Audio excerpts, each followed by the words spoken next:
79 নম্বর সূরা নাজিয়াত মাক্কি, আয়াত 46, রুকু 2।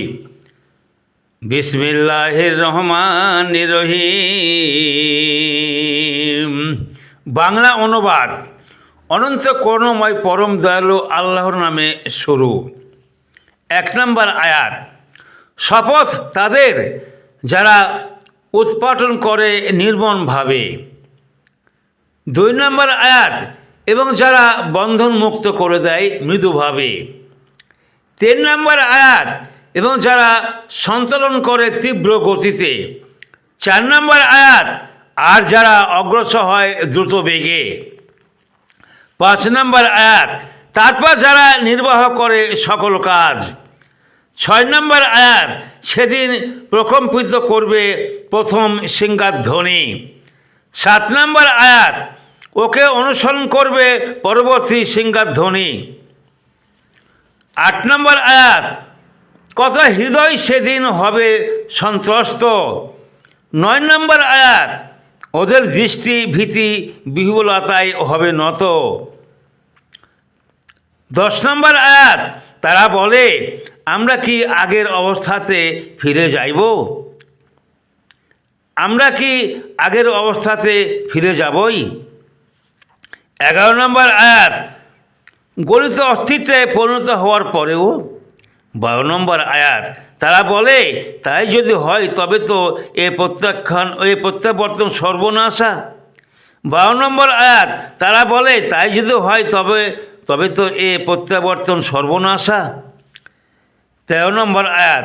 এ তো কেবল এক বিকট শব্দ। 14 নম্বর আয়াত। তখনই ওদের আবির্ভাব হবে ময়দানে।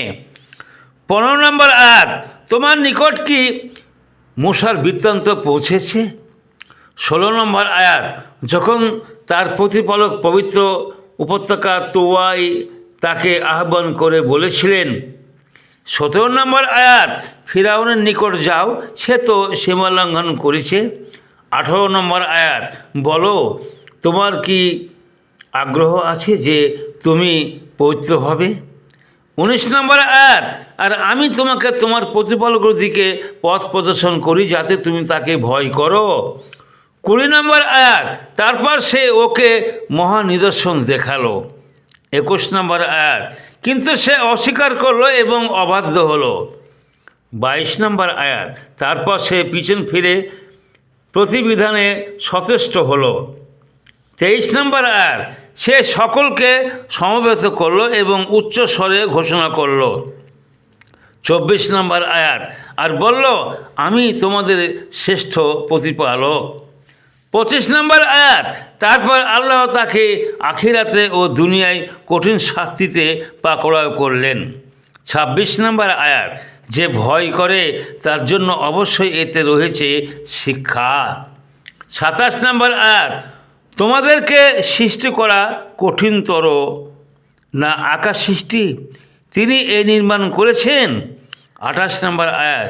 তিনি এর ছাদকে করেছেন সুউচ্চ ও সুবিন্যস্ত। 29 নম্বর আয়াত। আর তিনি এর রাতকে করেছেন অন্ধকারাচ্ছন্ন এবং প্রকাশ করেছেন এর সূর্যালোক। 30 নম্বর আয়াত। এবং পৃথিবীকে এরপর বিস্তৃত করেছেন। 31 নম্বর আয়াত। তিনি তা থেকে বের করেছেন তার পানি ও তৃণ। 32 নম্বর আয়াত। এবং পর্বতকে তিনি করেছেন দৃঢ়ভাবে প্রথিত। 33 নম্বর আয়াত। এ সমস্ত তোমাদের এবং তোমাদের গবাদি পশুদের ভোগের জন্য। 34 নম্বর আয়াত। তারপর যখন মহা সংকট উপস্থিত হবে। 35 নম্বর আয়াত। মানুষ যা করেছে তা সেদিন স্মরণ করবে। 36 নম্বর আয়াত। এবং দর্শকদের জন্য প্রকাশ করা হবে জাহান্নাম। 37 নম্বর আয়াত। অনন্তর যে সীমালঙ্ঘন করে। 38 নম্বর আয়াত। এবং পার্থিব জীবনকে অগ্রাধিকার দেয়। 39 নম্বর আয়াত। জাহান্নামই হবে তার আবাস। 40 নম্বর আয়াত। পক্ষান্তরে যে নিজ প্রতিপালকের সামনে উপস্থিত হওয়ার ভয় রাখে এবং প্রবৃত্তি হতে নিজেকে বিরত রাখে। 41 নম্বর আয়াত, জান্নাতি হবে তার আবাস। 42 নম্বর আয়াত, ওরা তোমাকে কিয়ামত সম্পর্কে জিজ্ঞাসা করে, তা কখন ঘটবে? 43 নম্বর আয়াত, এর আলোচনার সাথে তোমার কি সম্পর্ক? 44 নম্বর আয়াত, এর পরম জ্ঞান আছে তোমার প্রতিপালকেরই কাছে। 45 নম্বর আয়াত, যে তার ভয় রাখে তুমি কেবল তার সতর্ককারী। 46 নম্বর আয়াত, যেদিন ওরা এ প্রত্যক্ষ করবে সেদিন ওদের মনে হবে যেন ওরা পৃথিবীতে মাত্র এক সন্ধ্যা অথবা এক প্রভাত অবস্থান করেছে। আলহামদুলিল্লাহ।